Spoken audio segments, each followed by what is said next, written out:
শুক্রবার দিনটা আমাদের মধ্যবিত্ত ফ্যামিলির জন্য স্পেশাল একটা দিন। আর এই ছুটির দিনটা আরও বেশি স্পেশাল করার জন্য আজকে রান্না করব হাঁসের মাংস। আসসালামু আলাইকুম, কেমন আছেন সবাই? আশা করি ভালো আছেন। আলহামদুলিল্লাহ, আমরাও ভালো আছি আপনাদের আল্লাহর রহমতে। আজকে আমি বেতন পেয়েছি, তো মাসের শুরুর দিকে কিন্তু আমাদের আলহামদুলিল্লাহ অনেক ভালোভাবেই চলে। মধ্যবিত্ত পরিবারের একই অবস্থা, মাসের শুরুর দিকে অনেক ভালোভাবে চলে, শেষের দিকে গিয়ে একটু টানাটানি হয়। এটা প্রতিটি সংসারে হয় কিনা জানি না, তবে আমাদের বেলায় হয়। টানাটানি বলতে একটু হিসাব করে খেতে হয় লাস্টের দিকে, এই আর কি। তারপরও আলহামদুলিল্লাহ আল্লাহ যেভাবে রাখে, আল্লাহর কাছে লাখ লাখ শুক্রিয়া। আজকে রান্না করব হাঁসের মাংস। হাঁসের মাংস আমার অনেক বেশি পছন্দ, আর আমি এত বেশি পছন্দ করি যা বলে বোঝাতে পারবো না। আমি বাড়ি থেকে আসার সময় হাঁস কিনে নিয়ে এসেছি। আমার পাশের বাসার ভাবি আমাকে প্রশ্ন করলো, আপনারা তো বাড়িতেই আছেন, তাহলে আবার হাঁস কেন কিনে নিয়ে যাচ্ছেন? তো বললাম, এখন তো খেয়েই নিয়েছি, এখন তো আর খাওয়ার ইচ্ছা নাই, নিয়ে যাচ্ছি পরবর্তীতে খাবো। কারণ ঢাকা শহরে হাঁস খেতে আমার কাছে একটুও ভালো লাগে না। আর এখানে হাঁসের মাংস বসানোর জন্য আপনারা তো দেখতে পেলেন আমি সব মশলা দিয়ে কষিয়ে নিয়েছি। প্রথমে পেঁয়াজটাকে একটু লাল লাল করে ভেজে নিয়েছি, তার মধ্যে একটু বেশি করে আদা দিয়ে দিয়েছি, তারপর রসুন, পেঁয়াজ বাটা, জিরা বাটা সব মশলা দিয়ে তারপরে একটু হলুদ দিয়ে কষিয়ে নিচ্ছি মাংসটাকে।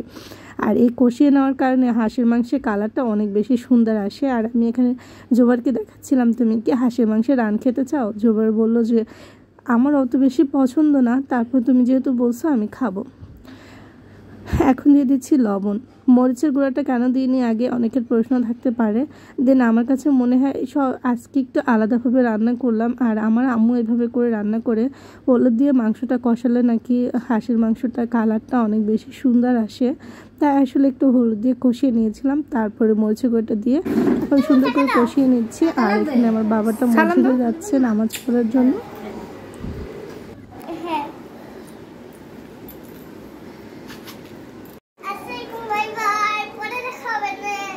ইনশাআল্লাহ। তো দেখতে পাচ্ছেন লামিয়া এখানে হাঁসের মাংস বসে বসে খাচ্ছে, আর এখনো কিন্তু সব রান্না শেষ হয়নি। আর খাওয়া দেখে আমার প্রচণ্ড ক্ষুধা লেগে গেছে। আমি একদম ভাত খেতে বসে গিয়েছি। আলহামদুলিল্লাহ অনেকগুলো মাংস নিয়েছি, মন ভরে খাবো, যেহেতু হাঁসের মাংস অনেক বেশি পছন্দ তাই। আর এখানে গপ গপ করে খাচ্ছি, কেউ খাওয়া দেখে নজর লাগাইয়েন না আবার। আমি খাওয়া দাওয়া শেষ করে তারপরে একটু গোসল করে নামাজ পড়তে গিয়েছি। এদিকে এসে দেখি লামিয়া কাজ করতেছে। আমার প্রচণ্ড ক্ষুধা লাগছিল, তাই আমি আগেই খেয়ে নিয়েছি, পরে আবার ওদের সাথে খাবো ইনশাল্লাহ। আর এখানে লামিয়া ডিমের কোরমা করার জন্য ডিম ছেলতেছিল, আর আম্মু নতুন একটা ঘি ভাঙতেছিল, মানে ডিব্বা।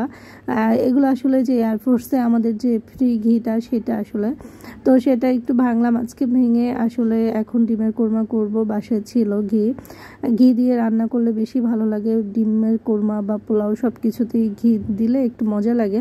তো পোলাওটা একদম পুরাটাই ঘি দিয়ে রান্না করছে আম্মু। আর এই তো দেখতে পাচ্ছেন হাঁসের মাংস এটা আছে, সবাই মিলে এখন আবার খাবো। আমি খাওয়ার পরে আসলে এগুলো আসছে, লামিয়া খাইছে, আমি খাইছি। আর এই যে ডিম এখনও সেলা হয়নি, আমি এত কাজ দিয়ে খাইলাম ভিডিওতে, আপনাদের আম্মু এত কাজ করতেছে। আর এখন ডিমের কোরমা বসাচ্ছে, ডিম ছেলা হয়ে গেছে। আর ডিমের কোরমাটা আম্মু রান্না করে কীভাবে আপনাদের সাথে একটু শেয়ার করে নিই। এখানে ঘি দিয়ে দিছে, তারপরে কিছু দারচিনি এলাচ দিয়ে দিছে, তারপরে অল্প একটু রসুন বাটা দিবে, আর বেশি করে একটু আদা বাটা। আমাদের বরিশাল অঞ্চলে কিন্তু ডিমের কোরমা অনেক বেশি পছন্দ করে মানুষ। একটু পেঁয়াজ বাটা, তারপরে একটু লবণ, তারপরে একটু দুধ মানে গোলাইয়ে দিব, গুঁড়া দুধ গোলায় দিচ্ছি, যেহেতু আমার কাছে লিকুইড দুধ নয়। তবে লিকুইড দুধের থেকে গোলানো ঘন করে এই দুধটা দিলে তাড়াতাড়ি রান্নাটা হয়ে যায়। আর এখানে ডিমগুলো ছেড়ে দিয়ে একটু রান্না করব, আর অল্প একটু পরিমাণে চিনি দিব, তাহলে আমার রান্নাটা শেষ হয়ে যাবে। তো আজকের মতো বিদায় নিচ্ছি, সবাই ভালো থাকবেন, সুস্থ থাকবেন, আমাদের জন্য দোয়া করবেন। আল্লাহ হাফেজ।